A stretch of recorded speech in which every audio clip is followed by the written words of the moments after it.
నంద్యాల జిల్లా బనగానపల్లి నియోజకవర్గంలో భారీ వర్షం కురిసింది. నిన్న రాత్రి నుంచి ఉదయం వరకు ఏకతాటిగా వర్షం పడింది.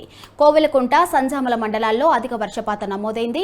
వాగులు పొంగి పొర్లుతున్నాయి. పాలేరు వాగు వంతెనపై వర్షపు నీరు ప్రవహిస్తుంది.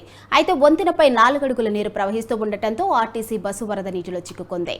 అప్రమత్తమైన డ్రైవర్ బస్సును ఆపేశారు. దీంతో ప్రయాణికులంతా ఊపిరి పీల్చుకున్నారు.